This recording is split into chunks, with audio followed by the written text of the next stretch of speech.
Mga bagong halal sa Bataan, sabay-sabay na numpa. Detalye ng balita mula kay Danny Kumilang, RH37. Danny, good morning. Sabay-sabay na nanumpa kahapon June 30, 2025 ang lahat ng mga bagong halal na opisyal sa lalawigan ng Bataan.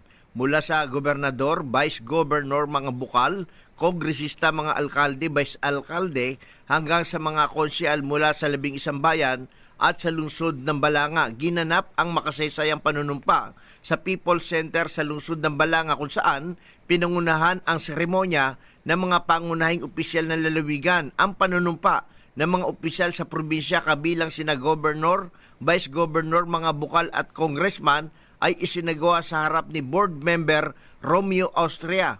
Pangulo ito ng Provincial Liga ng Barangay Bataan Chapter. Samantala, ang panunumpa naman ng mga alkalde, vice alkalde at mga konsyal mula sa iba't ibang bayan ay pinangunahan ni Bataan Governor Joet Garcia.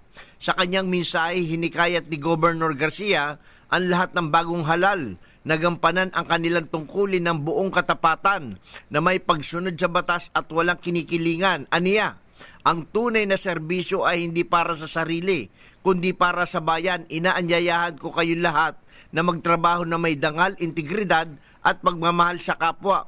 Isang hamon upang mapanatili ang tiwala ng taong bayan at maisulong ang patuloy na pag-unlad ng lalawigan. Danny Kumilang, RH37 DCRH, una sa Pilipinas, una sa Pilipino. Maraming salamat, Danny.